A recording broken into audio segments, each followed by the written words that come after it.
All right. So now I have the distinct pleasure of introducing you to Peter Asatura. And Peter is a former finance executive, and he was introduced to me by another boot camper. And he has gone on to do executive coaching, and he's tapping into really what his core joy is. And he's focusing on many things, but he really has learned a lot and is focusing a lot on Ikigai. And Ikigai is the Japanese secret to a long and happy life. And it has so much relevance in leadership, in living, in job search. And Peter's going to share all of that with us. And Peter, thank you so much for rejoining us. And we're excited to hear what you have to say. And hold all your questions until the end, and we'll help to get all of them answered and really think openly about this because it's mindset is everything, and Peter's going to help us with that. So Peter, take it away. Terrific. Thank you so much, Christy, and good morning, everyone. I guess it's a little after 8 o'clock where many of you are. It's global in some cases. I'm so happy to be here. So happy to rejoin with PRG. I did a presentation about 2 years ago on Ikigai, and what I found is Ikigai is quite popular and well known in Europe and Asia, not so much in the United States. So I do these kinds of talks occasionally. I'm just trying to spread the word, and it is starting to catch hold here as well.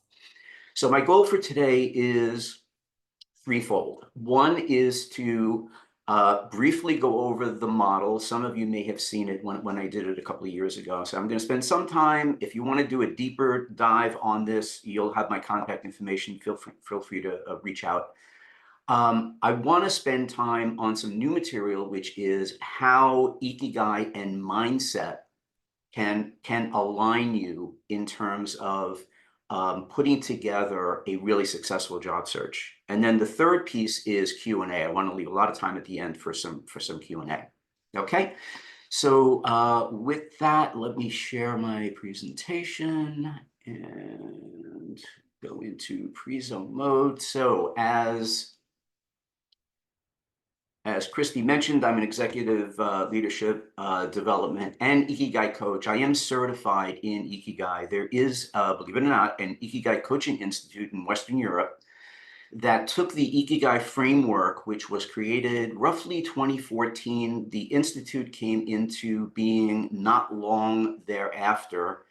And the head of the coaching institute, Paul Donkers, who's located in the Netherlands, put together a coaching framework around the philosophy. And having done it now with a number of clients, I can tell you it is incredibly powerful. And I'm going to get into some elements of that. Okay, so without any further ado.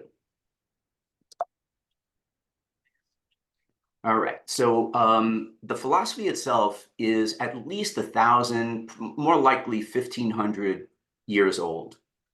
The word Ikigai has no direct English translation. The closest we can come is passion or purpose. And let's put a pin in the word purpose for a second. Ikigai does not need to be a grand pursuit. Some people mistake the concept with there has to be this like grand vision that you have. I'm going to spend a lot of time, or some time anyway, talking about people in Okinawa, which is one of the 5 blue zones, which is going to be the next slide here. And the blue zones, what they represent are the 5 areas on the planet that baffled scientists for a long time, because people tend to live very, very extraordinarily long lives, and not just long, but healthy. 100-year-olds that are still tending gardens. So on Okinawa, for many people, what they do, and they call this their Ikigai, they will grow fresh vegetables for family dinners. Anything that energizes you, that gives you a spark, that gives you motivation, that makes you want to jump out of bed in the morning, that's Ikigai, okay? So now I said put a pin in purpose. I have some notes here. I want to just make sure that we level set and we all are on the same page in terms of what we're talking about here. So what a purpose is, in my mind, is it provides the central motivating aim for your life.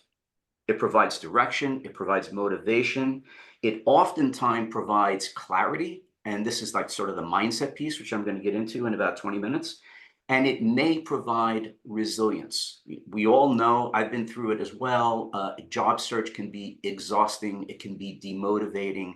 Ikigai can give you clarity and motivation to persevere.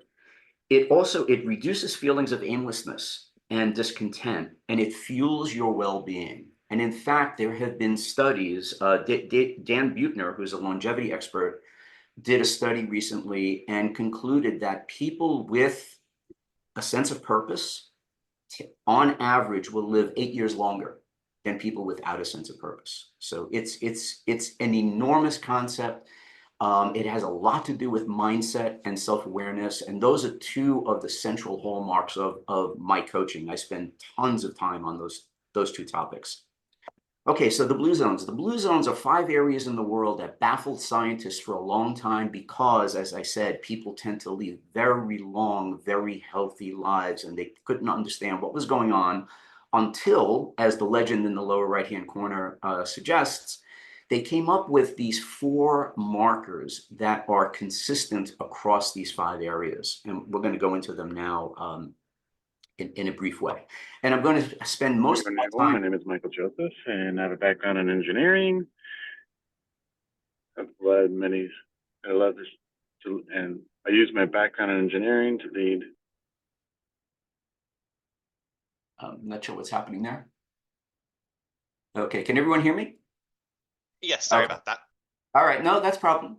No problem there. So as I said, I'm going to spend most of my time focusing on Okinawa, and the reason is they have the highest pro rata share of people that live to be 100 years old or more. So what's the secret? What do they do? Exercise. Now, it's not exercise in the sense that we think of exercise in the US, going to gyms. They do things very naturally. They will do walking. They will tend garden. In Japan, it is culturally a thing where they sit on the ground, and they could sit on the ground and stand up 100 times a day. That's just natural exercise. And that is how they maintain their health, they muscles and skeletal system in good shape, et cetera, et cetera. And as I mentioned earlier, many centenarians in Japan maintain a garden. The social aspect is huge, right? In Japan, on Okinawa, they call the members of their tribe, they call it a moai. You can rely on these folks for financial support, emotional support. They know that these people have their back. And given the fact that many people live to an old age, some to be 100, many of these friendships last 80 years or longer. It's fascinating to think about. Eating correctly, we all know this, right? They consume lots of fruits and vegetables. They eat meat and fish in moderation. They also have this concept called hara hachibu, which is basically eat mindfully, eat slowly so that your stomach has an opportunity to tell your brain you've had enough. And their goal is to eat until you're 80% full, okay? And then finally, this is the mindset piece, the purpose piece, the reason you get out of bed piece. As I mentioned, it could be small. It doesn't need to be this grand pursuit like, curing cancer. And I did mention the health benefits that Dan Buettner, the longevity benefits that Dan Buettner pointed out. Richard Davidson is a neuroscientist who I follow very, very closely. He's done some amazing studies on this topic. And he has concluded from decades of research on people that have purpose and what the impact is on their lives. He finds that these people will increase their physical activity because they want to remain healthy. There's a decreased chance of stroke, reduced risk of death, better financial health because they're just thinking about how to live a purposeful life. psychological resilience, and healthier psychological functioning. So this is all based in science. This is not, people wishing this to be. It's actually been found to be true. So anyway, the Ikigai framework, as I mentioned, was developed in 2014 by an entrepreneur. His name is Mark Wynn. I'm going to introduce the model now. And there are basically 4 elements to this. There's what you love, what you're good at, what you can be paid for, and what the world needs. What you love and what you're good at, we call that your passion. What you're good at, what you can be paid for, is your profession. What you can be paid for and what the world needs is your vocation. And what you love and what the world needs is your mission. Now, the goal of Ikigai is, you can do this on your own. And again, there is a coaching framework around this, which I've done with tons of clients to date, is to do a deep dive on each of these 4 questions. The what you love, what you're good at, what you can get paid for, what the world needs. And if you can check all 4 of those boxes, all 4 of those elements, that's where the magic happens. That's your Ikigai. So in a nutshell, that's the model. I want to spend most of the time now just talking about mindset and job search. So how does that work? Well, to start, Ikigai provides a balanced, holistic approach to job search, because you're not just focusing about what's this thing going to pay. Am I going to be able to get paid more in this role than in my prior role? It's looking at everything. It's looking at the emotional, the intellectual, the financial, and the practical aspects of a job search. So you're looking at all of these elements. And by doing so, by doing a deep dive, and I'm going to show you how you can do this on your own, it will increase your self-awareness, and it will very, very likely increase your growth mindset. It's going to give you, as I say below, clarity and confidence. You're going to be able to articulate with clarity, having gone through a deep dive on all 4 of these questions, what you love, the value that you can add to an organization. And it's also going to provide resilience, doing this deep dive in Ikigai, because as I said, I've been through it before. I had a early in my career, a recruiter tell me, you are never going to get a corporate job, because I had been playing in a band for 3 years. I'd love to find that recruiter now, show him my resume and say, what do you think now? I think you might have been a little wrong about that assessment. That's where the resilience piece comes in, right? You need to keep going, and you will get that sense of clarity and confidence by doing this deep work and by focusing on all of these elements. Now, on these next couple of pages, I want to do a deeper dive. I want to take this to another level. So the what you love piece is all about clarifying your passion. How do you do this? Self-discovery is the central tenet here. Ask yourself, what excites you? What fulfills you? What did you really enjoy doing as a child? I had a client who was struggling with what kind of a role to find, and he loved tinkering with cars. He had worked in finance, and what he concluded was, maybe I want to get a job with one of the EV companies, one of these companies that are creating electrical vehicles, so that I can be on the cutting edge of technology, which he was also interested in, related to cars, which he was also interested in. And if he could find something that was a financial role, that would be the Ikigai for him, right? So by developing this self-awareness, and I'm talking about deeply in the coaching that I do, there's over 20 questions on just what you love that allows you to really do a deep dive into these questions. And by focusing, which is really, really important, right? Because one of the problems that we have when we're looking for a role, sometimes we can cast too wide a net, and that can be overwhelming. what Ikigai will allow you to do is to really hone in and focus on the thing that is going to check all of those 4 boxes for you. So the skills piece, skill inventory. So just like you asked yourself, what excites me, what motivates me, what drives me, what's going to make me really want to just, jump out of bed and get to work in the morning. The skill inventory is the same thing. What are you good at? And I would suggest you need to look at your hard skills and your soft skills, the technical skills and the leadership skills. And personal development is a key aspect of this. For the role that you are searching for the role that you would like, that you have identified that is your Ikigai, don't get discouraged if you are lacking in a competency or two.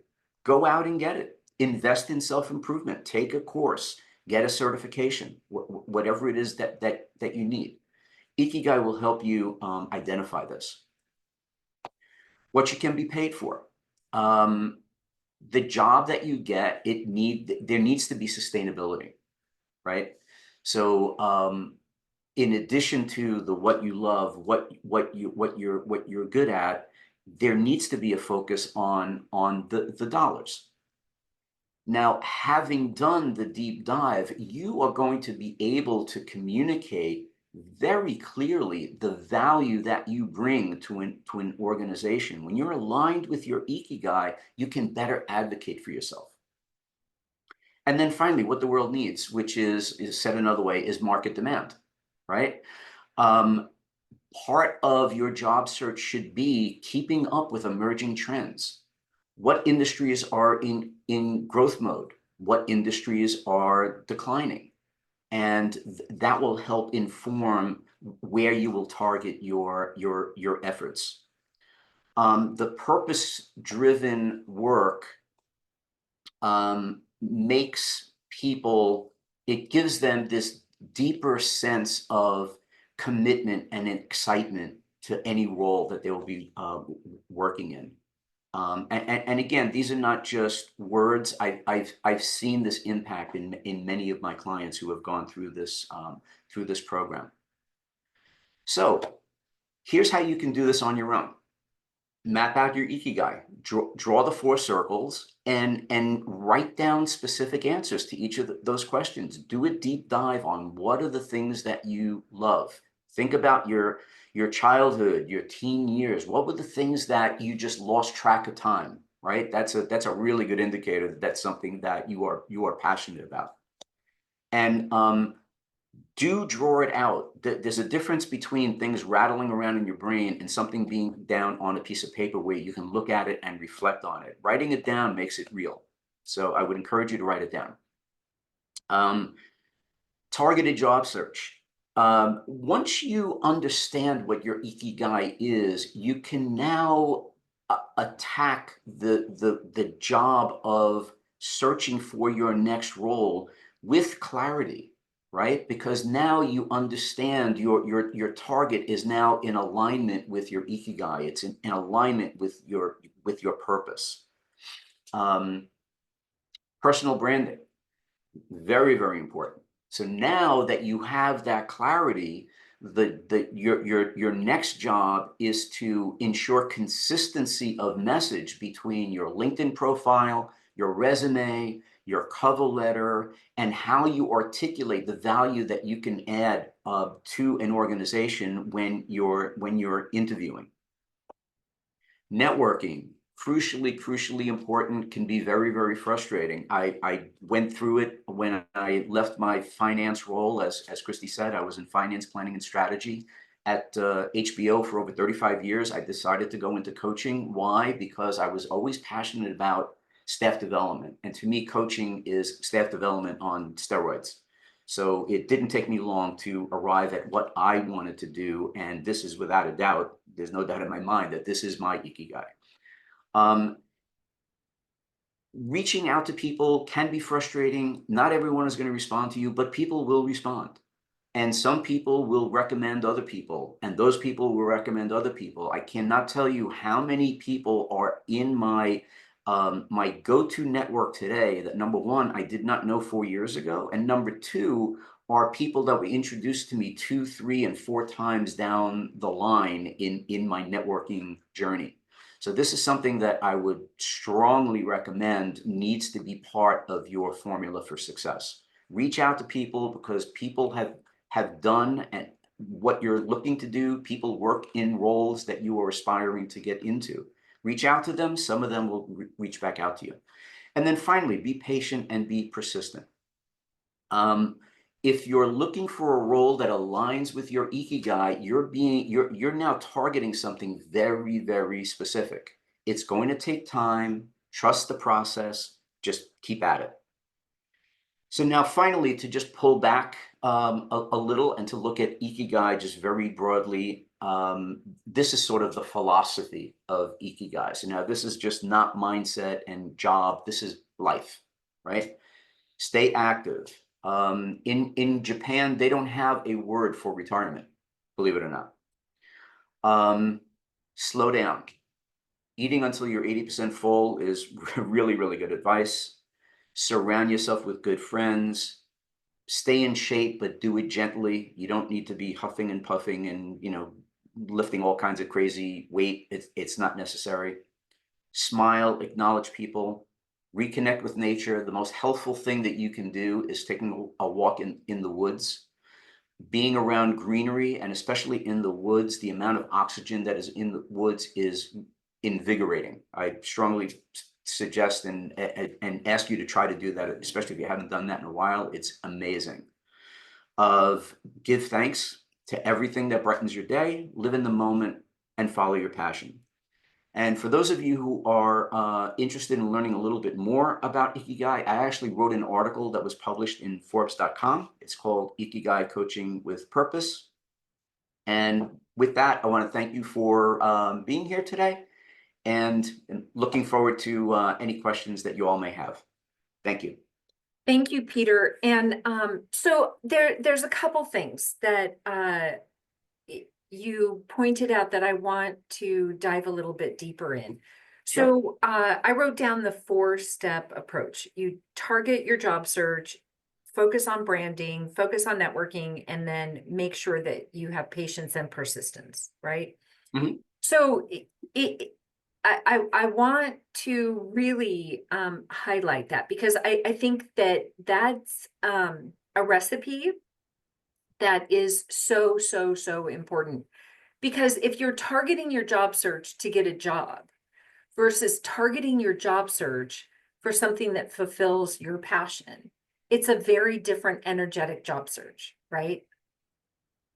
So much of what you're talking about has to do with energy and where you focus and being centered. Am I correct? Absolutely, absolutely. Energy is one of those things that when I coach individuals, I tell them it's not as important to manage your time as it is to manage your energy, because it's very hard to grow energy during the day. You usually wake up with what you have, and then it dwindles. If you exercise during the day, you might be able to tweak it up a little bit.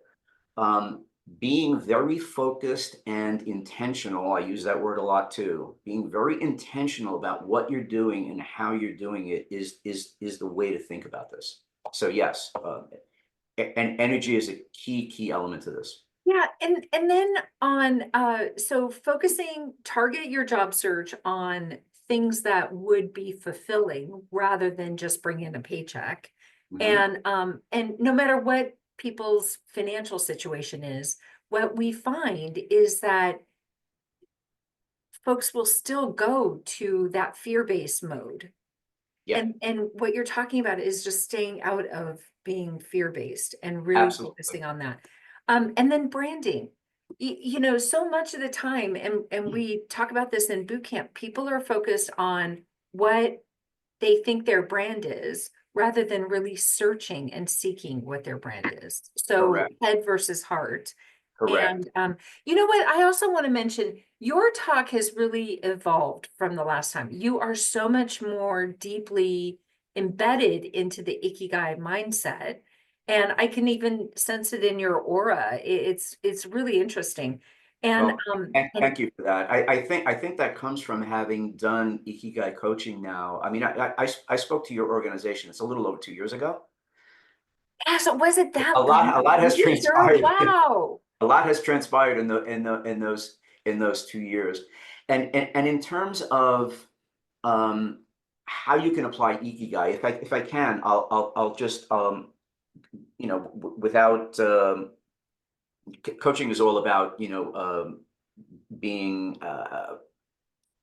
transparent with the client, but also giving them confidentiality, right? But I can share this because you don't know about the individual that I'm talking about. I had a client come to me who was out of work for over a year, almost in despair because he had such a successful career, lost his job during the many layoffs in the media industry. Media is a bloodbath right now. I know it very well because that's where I grew up, and I know many people who are still there. Anyway, he's out of work for over a year and now started to have self-doubts. Comes to me and I thought I was really good. If I was really good, I'd have a job by now. If I don't have a job by now, it must mean I'm not as good as I thought I was, right? He had all of these emotions were just sabotaging him. So we kind of slowed down, we reset, we started from the beginning, took him through Ikigai. He was very successful in finance, very successful in sales. So what was he doing? He was looking for jobs in finance and sales. So I said, okay, that's fine, but maybe there's something else there. So let's go through Ikigai, put the finance and sales things to the side. Let's go through Ikigai. And what he realized was, since I'm good at finance and sales, and that's not a very common combination because those skill sets are very, very, very different. What came out in the Ikigai conversations was, I can broadly apply my skills to a lot of things because I've already done it. I grew up in finance and I transitioned to sales and I was wildly successful in sales, right?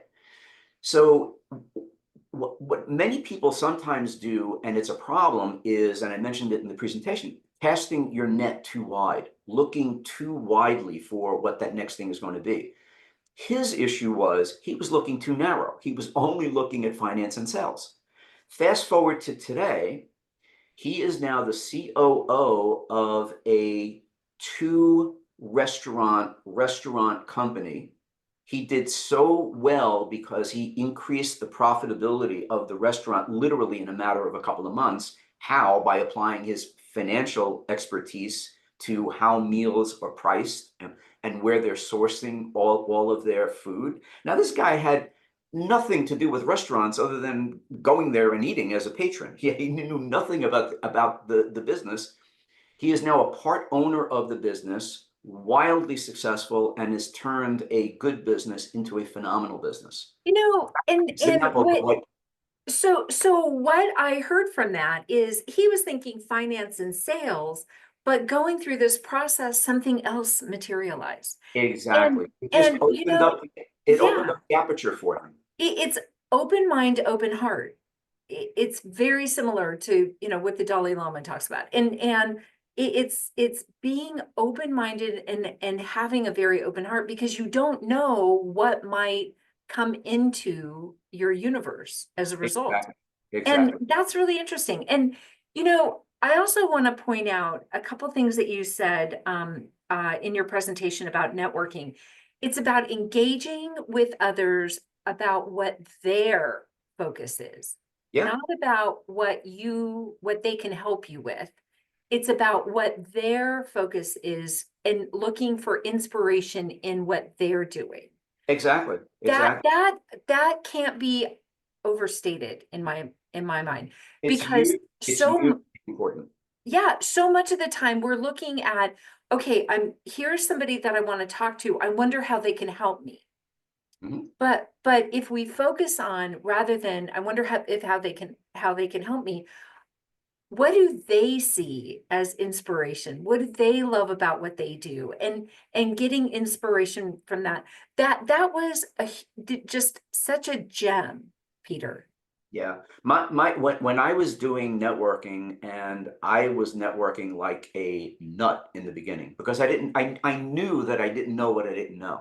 So my first question would always be, tell me about your journey. You're an entrepreneur. How did that happen?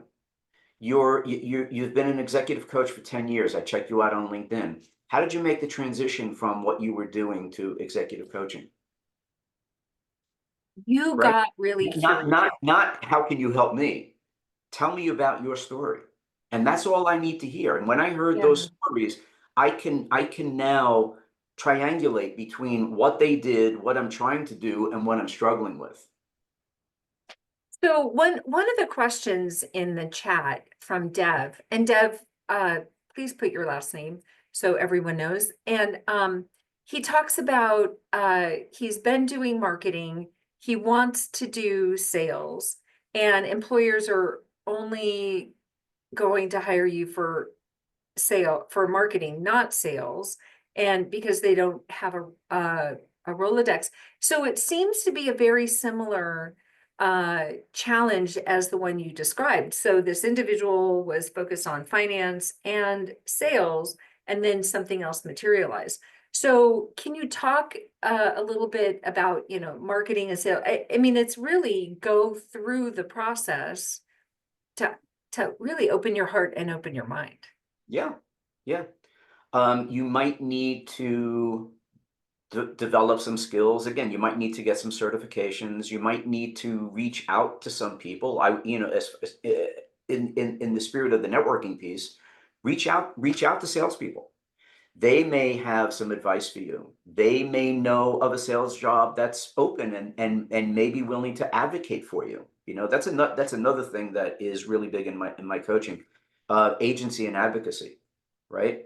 Having that power, that sense of purpose. You need to have the skills. You need to develop what you don't have, right? I went into, maybe you need some certifications or whatever, but also the advocacy, having that tribe, your own little moai. So networking can allow you to do that. Another strategy could be, perhaps, if you find an organization that just blows your mind in terms of, it's everything that you're looking for. Perhaps going in marketing and trying to transition within the company could be a little easier than trying to do it from outside. But these are the things that you can investigate and articulate to people that you're networking with, who are already doing what it is that you're aspiring to do. And And it's very possible that you're going to run into someone who did the same thing, who was into well, marketing and made the transition to sales, and they can tell you what they did. and it's when you think about sales, so much of sales is marketing, right? And so it's about making sure that you can articulate how you apply your marketing prowess to a sales role. Hmm. And because in sales is all about relationships. Hmm. It's not always about a Rolodex. It's about the ability to develop relationships and establish rapport, because that's ultimately what it is. So, Deb, I hope that has helped. Paul Brody brought up a really good point. He made a career switch from IT, and now he's a high school teacher. So what it sounds like to me is that he may have gone through this thought process in an organic way, almost naturally, right? And now he's finding purpose in teaching. And I mean, I uh, heard from Paul Brody before, it is tapping into more joy than I think he might have even expected. Hmm. Yeah, what I can tell you is that when you land on that thing, whatever that thing is, it is energizing. That's the best word that I can come up with. When You're when almost in a when state I of wake up flow, when I right? wake up in the morning and I know I have three, four, five. I've had some days I've had 10 clients in a day. I just can't wait to get started, and that's So what. Trina, yeah, which is good. That means it's like you have tapped into your joy. You are, and it may evolve over the years, but knowing that that's what that's the state that you always want to be in. Trina Schneider wrote an article based on, and she sent me an article or research that was done on supercentenarians and age records. So it's very similar. Trina, do you want to just mention a little bit about what you found? Is she still on? Maybe not. Yeah, she may have left, but it's fascinating because it's life-giving. Mhm, mhm.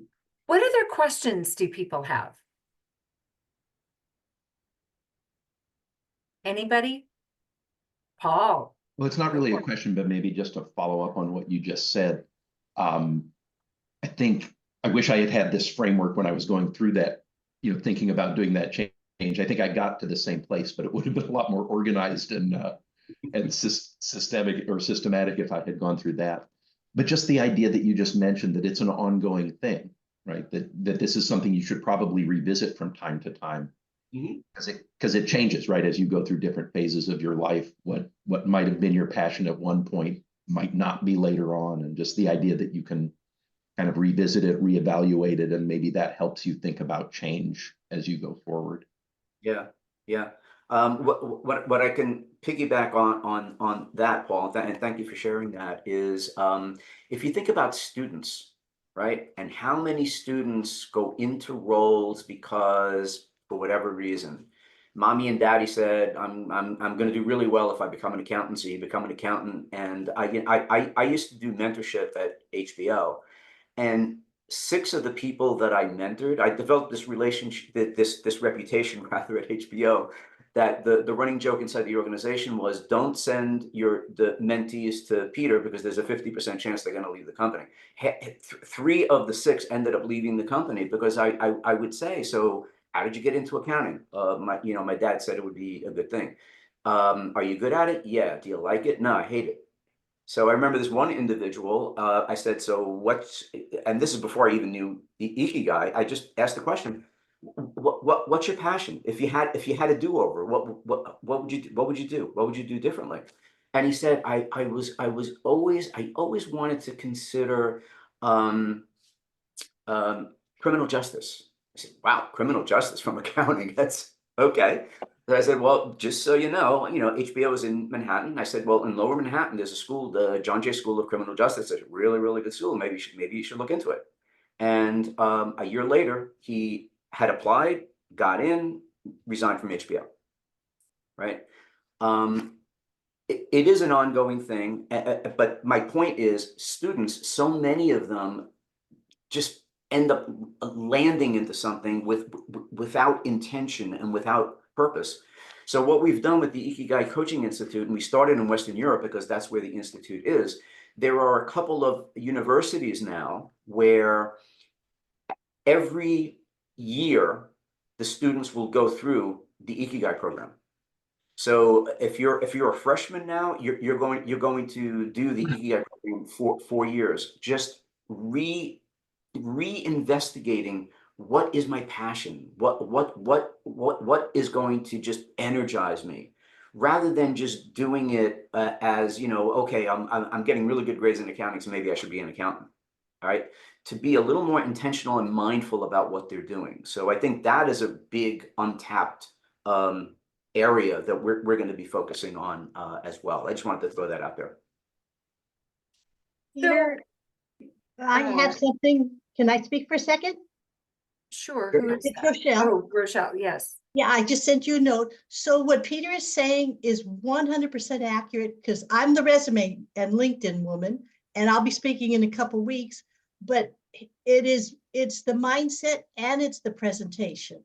And the LinkedIn and the resume have to tell the story about where you've been, but always under the umbrella of where you're going. And the example I want to share is I had a guy who was in IT for over 20 years.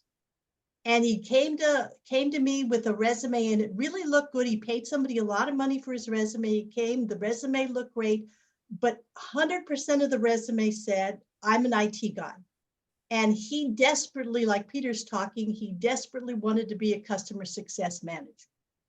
So I said to him, I gave him back a couple of his job posts that he gave me. I said, take a look at these job posts. I said, I don't know all the jargon in your IT world. Take out all the IT jargon, and we're going to deconstruct it like on the Food Network channel. We're going to take the cake apart and we're going to put it back together. So now you want to answer the mail of that job post. So we put together, he and I collaborated. I did my part, he did his part. And his resume was so strong. It was transferable skills, and all the things he did in IT was the same thing he could do in the customer success manager, because he had a lot of IT help desk roles. So within about 3 weeks, he got a job offer from an Fortune 500 company, and he is 3 years later a customer success manager and very happy. Happy because he's following like Peter's plan, but happy because we took what his skills were and we made the people, we told his story so well, they said, yes, he's our guy. Mhm. And then besides the paperwork and the marketing tools of the LinkedIn and the resume, he aced the interview and he got the job, but he first had to know what he was doing. Then we had to tell the story so it says, aha, I'm no longer the sales guy or the IT help desk guy. I am the guy that could be your customer success manager. So it's a collaboration, and there's little pieces and parts. And everything you're saying is 100% spot on, because a lot of time when people come to me, they don't have your coaching. So somehow in our work together, they get some of that confidence of who they are and where they're going. And no, we can't write a general resume. Tell me where you're going. If you don't know where you're going, I can't help you get there. But I just So wanted it to seems add, like you're a great referral partner for Peter. yes, And so good. So there you have it, Peter. Now you have a source of referrals that are going to get handed your way. So Peter, with all of the work that you've done, you mentioned that there was a transformation. What other stories in job search can you share when it comes to getting people on track with mindset? Oh boy, let's see. One client who was phenomenal finance person, treasury function, brilliant, hated it, made her physically ill. That's how much she hated the role, right? And it's not my role to say you should quit this job like yesterday. I was thinking it, but I didn't say it, because that's not the role of a coach. We went through the Ikigai process, and before we were even done, without having another role, quit the job, because she realized it was so far afield from what her passion was, which it was not finance. She another thing I can share is that almost on a dare from family who questioned her intelligence was one of the reasons why she went into what she went into. And this person was incredibly intelligent, remarkably intelligent, right? So she was to prove something to family in a role that made her literally physically ill. Easy. So that was a powerful one. Yeah. What did she end up doing? She is now taking care of a very ill friend, but is far along in searching for a role that is more a sustainability in that sphere. Very, very far afield from what she was doing, right? But Sounds what like she came to realize when we went through the Ikigai process is that she is just so much more than a talented treasury person. You're just incredibly bright, period. You can apply yourself to whatever you want. And I don't think she ever heard those words before and needed to reflect on it for weeks and weeks before she even began to try to believe it. Incredible. And Yeah, again, it was, mindset, it was, our mind is our best friend or our worst enemy, right? yep, And yep, but really I feel like we're trained to listen to our head, not our heart. yep. And Fixed mindset is, I can't do that. That's beyond my ability. Growth mindset is, how hard can it be? Let me look into it. And I am passionate about having people think in that growth way, right? But not Pollyannish. It requires self-awareness. It requires a deep understanding of who you are, what your skill set is. And as I said, you may need to develop some skills in order to pursue the role that you want, right? But saying to yourself, I don't think I can do that, versus saying to yourself, how hard can it be? Others have done it. That's that switch in mindset that is required. It really is required in order to be successful in pursuing something that may look like it's out of your reach, but it's really not. The biggest obstacle sometimes is ourselves in thinking that we can't strive that far, but you can. yeah, I like the growth mindset versus fixed mindset. And it seems as though you can apply it in a whole lot of ways, especially right now, people are saying the economy is not helping their job search, right? The economy is crappy, blah, blah, blah. And so it's applying that same growth mindset. It's like, hey, people are landing. And if you look at it in that way, it seems like it would be beneficial. Our very own John Slack put in, I found that my best reflective work has been done while doing a puzzle. I'm wondering if that's a jigsaw puzzle, John. Jigsaw. But okay, there you go. Do you have a special activity or place that helps you sit with and unpack your thoughts? Peter, that question's for you. That's a question from me. Yeah. Say it again. Do I have a special? So he's finding that he can do some reflective work while he's doing a jigsaw puzzle. But Yeah. what do you do? Do you have an activity or a place for you to sit and unpack your thoughts? How do you go through the process? Yeah.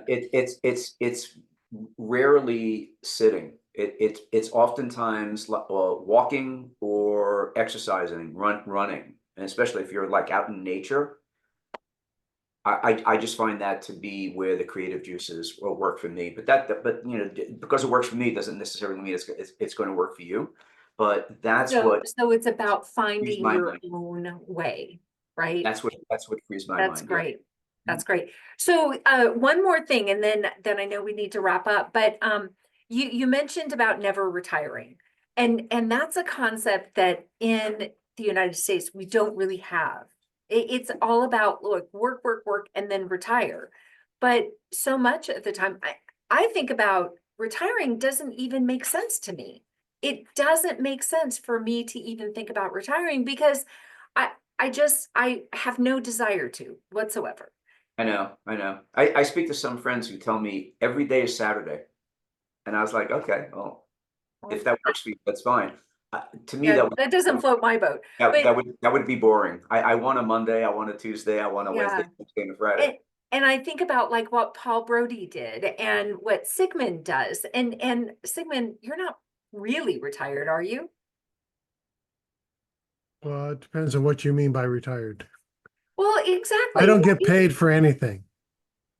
Yeah, but you're still working, you're still active, you're still of use to society and people, and you're a support to others.